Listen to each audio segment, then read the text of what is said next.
Welcome everyone, I'm your host Dr. Angel Velasquez and this is Sports Medicine and Baseball. Today we'll be discussing injuries that happened in 2025 including Elly de la Cruz left quadricep injury and Francisco Lindor right pinky toe, and at the same time the news that came the other day about Francisco Lindor having a procedure for cleanup on his elbow, what this could be and how this is handled, especially in the off season. So stay with us. At the end of this program, you will know more about this injury that are so interesting, especially to trying to figure out what happened through the season. We know that Elly de la Cruz was having a phenomenon first half and something happened through the season with his power. So this may be the reason for it. So stay with us and we'll discuss this.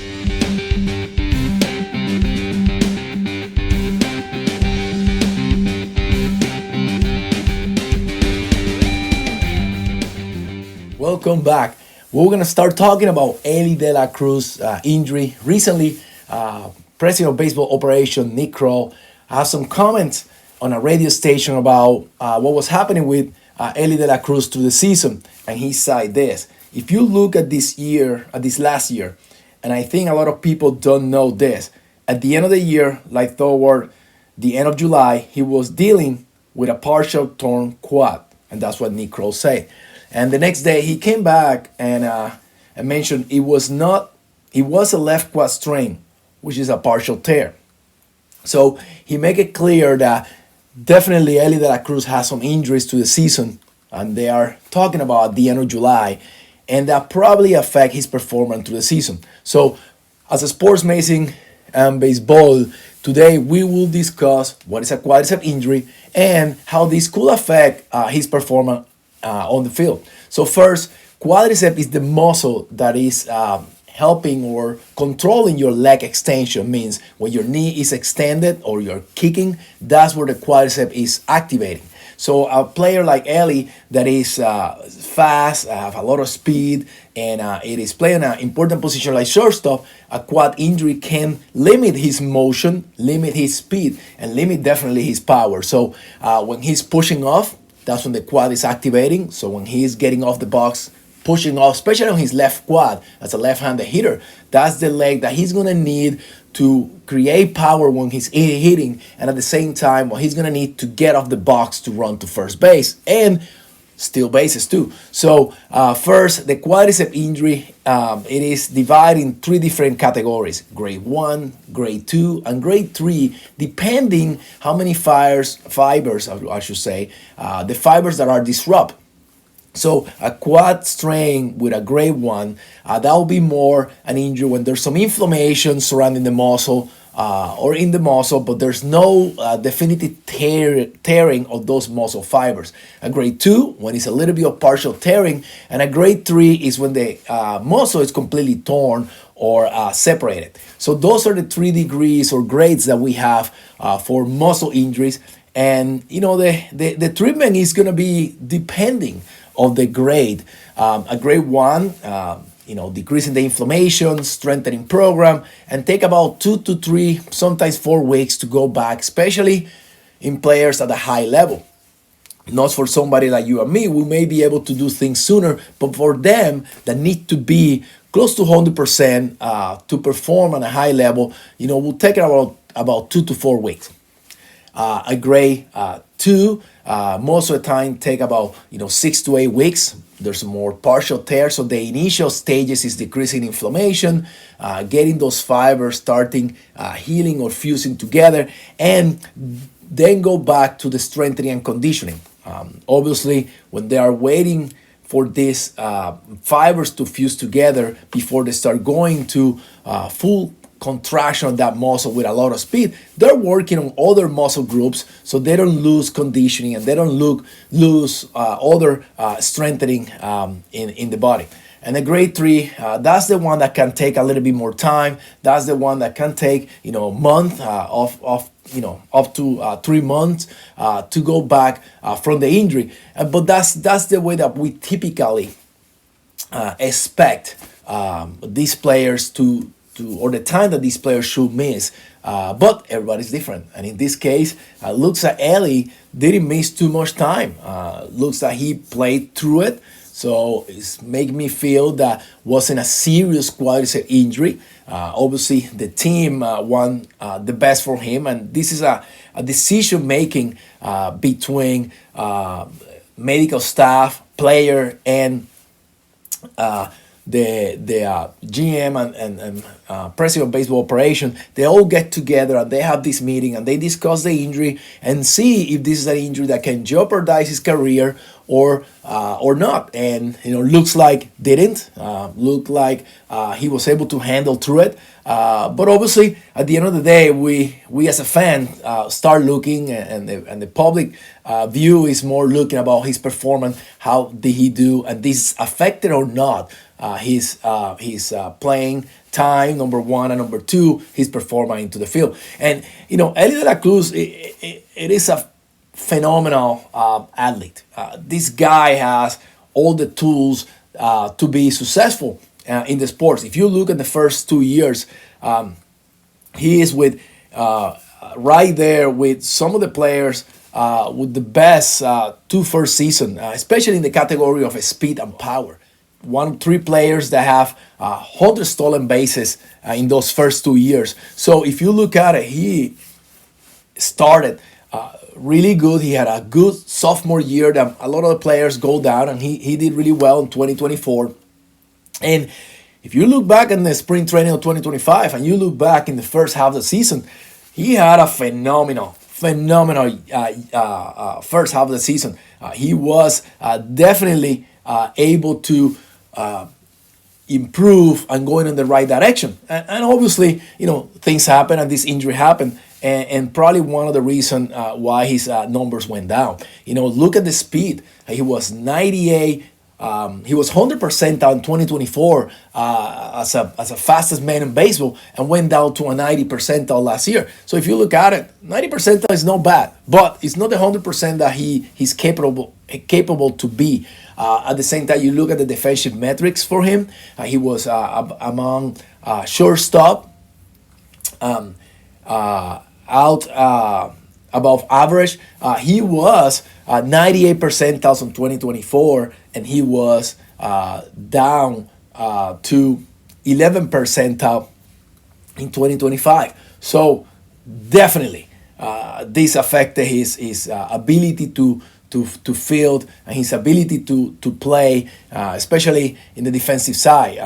In the first half of the 2025, before the All-Star game, he had around 12 errors, and then the second half he was around 14 errors. So even the error category was there, something that affect him through the season. We look at the offensive number last year. His first half of the season before the All-Star game, he was hitting 284. In the second half, he hit 236.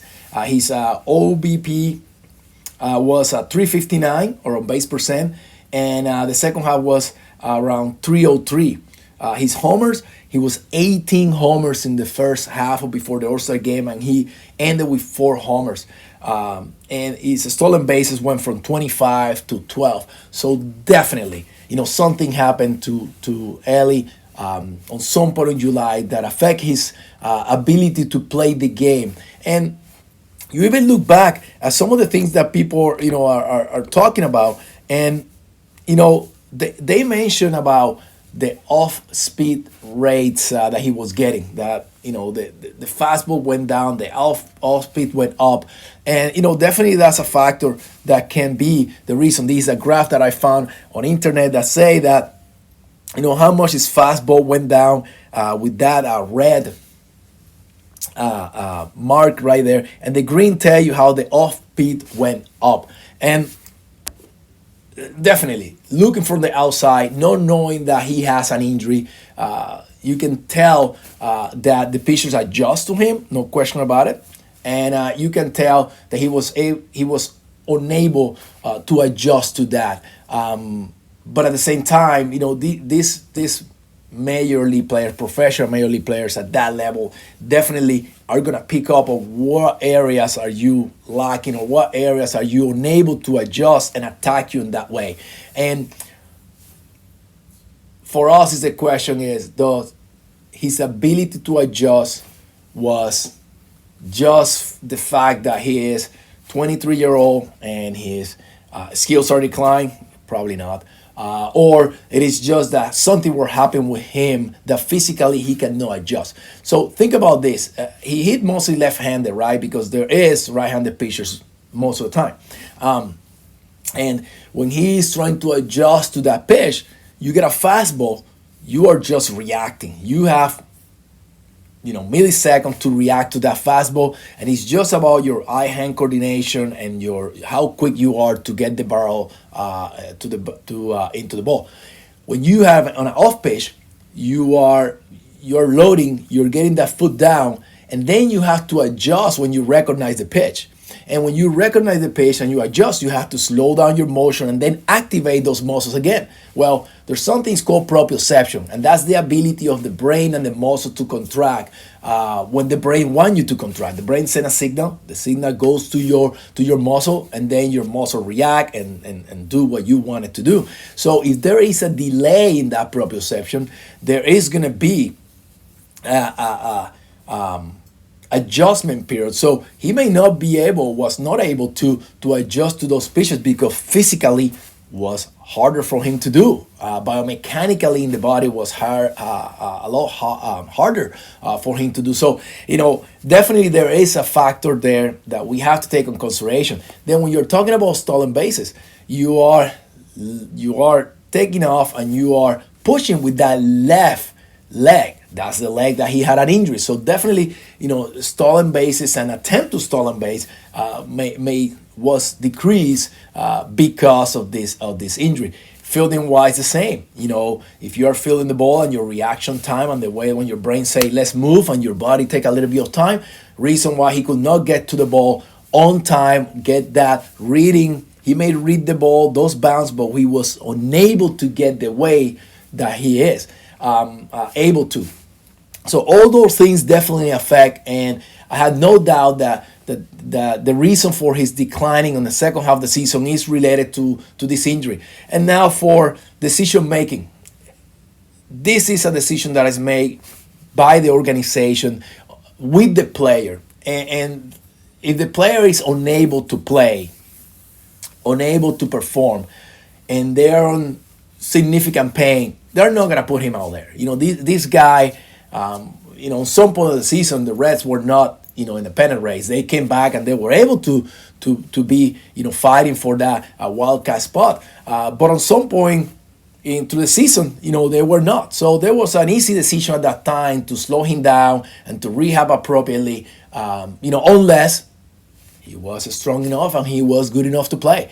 And a rule that we have, at least that I have in my practice, is the rule of the 90%. If you're affected body part, affected leg, it is 90% as strong as the contract outside, you are strong enough and good enough to go out and participate and play. We use this after rehabbing from any type of surgery. We do this after rehabbing from any type of injury. And, if he was able, and there's a lot of ways to calculate that, there are subjective measurement, and that means when you look at numbers, power produced, single leg hopping, squatting, and you can prove that you are in that 90%, you're safe, at least safer enough to go and play and perform. But obviously the player need to be comfortable, the medical staff need to be comfortable, because at the end of the day, it is you as a medical staff, you do what is the best for the player, and you help them to do what they want to do on a safe way. So, definitely going back, I don't doubt that Elly De La Cruz is going to have a fantastic 2026. He was on a path to have a phenomenal year last year until this injury happened. So the skills and the tools that these players have, it is undeniable. And it's amazing to see all the skills that he has, from the running, the power, the strength of his throw. It is just amazing, and he's going to continue developing, and I don't expect anything else from that. But remember this: he played through injuries. That is something that is showing his character. That is something that is showing him as a person, as a player, and how much he wants to be out there, not just for himself but for his teammates. So, looking at that from the physical standpoint, and then look for the mental standpoint, how tough you have to be able to do those kind of things as injury as his was. So you can compare with other guys out there. That one of them we're going to be talking about in a few minutes. It is Francisco Lindor, who even when he had injuries to the season, he was able to put a 30-30 season, 30 homers, 30 stolen bases. And that is something that may come with maturity too. He is more like a veteran. He's been playing the game for a longer time, and maybe he's able to adjust because he knows his body better. Elly De La Cruz is just 23 years old, and sometimes we forget that we are seeing this generation of athletes that are coming really early in their career, and they are able to perform at the highest level because they are skill and they are physically stronger, faster than players decades ago. But at the same time, there's an adjustment period when they have to know their body. They have to learn what is their strengths, what is their weakness, and sometimes coming early, they don't have that time to struggle to the minor league system to be able to figure out those out, and now they're figuring out at the highest level that they could be. So this is my point to take about Elly De La Cruz injury. My point to take about Elly De La Cruz season, what can be affected, and at the end of the day, what could we have done or could have been done for getting his injury up to speed and maybe heal quicker? Well, there is other things that are out there that we use in the sports medicine. That is the biologics, and we're talking about the use of stem cells, PRP or platelet-rich plasma, into the healing properties, and in a season, that is something that is a discussion. If it's somebody who can play, that's something that you don't do through the season because you're gonna take some time off. You're gonna take some time to rehab and come back appropriately. And most of the time, we do on those injuries where they are grade 2 and grade 3, not a grade 1. So looking back, probably his injury was a grade 1. Probably wasn't. That may change through the season playing through it, and that's the reason why probably he was able to play. And the question is, what is done at the end of the season? If the injury is still present, you made those decisions about using biologics to promote healing process. My goal it is on those procedures is that to cut down about 25% the length of that injury. So if something's going to take 4 weeks, trying to bring them back for about 3 weeks. Muscles don't require this, platelet-rich plasma or stem cells most of the time, unless it's something chronic or it's been there for a long time. Why? Because muscles have good blood supply. So, definitely injuries affect his performance, and I have no doubt that he will come back strong and as good as he was at the beginning of 2025 and as good as he was in 2024. Now, we will move on from Elly De La Cruz and talk about a different player. Francisco Lindor from the New York Mets. And before I do that, I'm going to change some gears. I'm going to take my Cincinnati Reds hat and I'm going to go to the New York Mets hat. And the New York Mets is a team that I have followed since I was a child, and I still follow. My kids love the New York Mets too. But let's talk about Francisco Lindor. Francisco Lindor, great player, battled through injuries in 2025. He had a injury early in June where he had a hit by pitch on his right foot in the outside aspect by Tony Gosling, and his number slowed down a little bit, his production slowed down a little bit, but overall he did really well. He finished with a 30-30 season, more than 30 homers, 30 stolen bases. So definitely has a fantastic year and not a slowdown year for him. But the difference between what happened with Elly De La Cruz and Francisco Lindor is that how at the end of the season the production wasn't affected that much. probably affected, no question about it, but wasn't as much as Elly. And, there's definitely different reasons for that. Francisco Lindor, it is a veteran. He knows his body. He knows his strength and his weakness because he's been on the league for a long time. And definitely he's able to adjust and with more maturity and keep things a little bit simple. Elly is definitely a 23 years old who is learning, still on a learning curve. But we are, discussing these injuries because first, what happened when you have a pinky toe fracture? First, it's a fracture, it's a broken bone in the outside aspect of the foot. When he's pushing off on this right leg, that is on the front leg, definitely he's gonna have some issues going from that. It's gonna cause some pain, but at the end of the day, it's an injury that if it's non-displaced fracture, you can definitely play through the pain and it's going to be play as tolerant.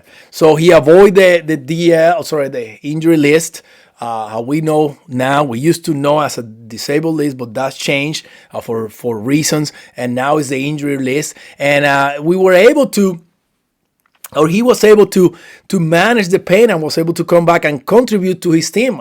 In Colorado, he came as a pinch hitter, get a 2-run RBI double that get the team ahead and help the team through the season. Other interesting issue that came up at the end of the season, it is that Francisco Lindor had a elbow procedure, and the elbow procedure was to clean up some scar tissue on something into the elbow. So let's talk about that. Elbow procedure, it is what I understand, it's going to be an arthroscopic procedure. You put some instrument into the joint, and we take a look at the joint and see if there's any loose bodies or piece of cartilage floating around that you can clean up. If there's any type of a scar tissue building or some inflammation building, you can go in and clean it out so you are able to get full range of motion without pain. Not the first time he has this. Back in 2023, he has similar procedure at the end of the season, and he was able to come back and play the 2024 without issue. Nothing we expect different this time. We expect that he has full recovery. It is something that take about 4 to 6 weeks before he start doing some baseball related activities, and I assume he's already there. And he's gonna be able to come back and play since the spring training as expected. Obviously, everybody's different. Obviously, things can happen, and I cannot predict that. But number one, what is an elbow procedure? It's an arthroscopic that clean up some of the scar tissue and injury into the joint, and he's going to be able to come back and be ready for it. So all these two players' injuries remind me back in 2014 about Jay Bruce, where Jay Bruce had an injury at that time where he had a minor arthroscopic procedure on his knee after he got an injury. And if you look the years before, you look the year after, you can definitely see the difference in his power. He hit that year in 2014, he hit 18 homers. And the first month after his injury, his power production went down. And then at the end of the season, he cashed up again when he was able to get stronger. And what is happening is that these guys are able to come back and play because they are so talented that they are able to do it. But they still, when they're not 100%, they cannot go to the full capacity and put the numbers that we're used to it. Jay Bruce came back 3 weeks after an arthroscopic procedure to play in a professional level at the highest level of the sport. So, definitely those things affected. Those things are going to be diminishing or affecting the production. But that's all I have for the talk today. I hope that you guys enjoyed. I know that you're going to be learning a little bit more about this type of injury. And if you like it, subscribe and actually press like so we can continue doing this program for you and continue having fun while doing it.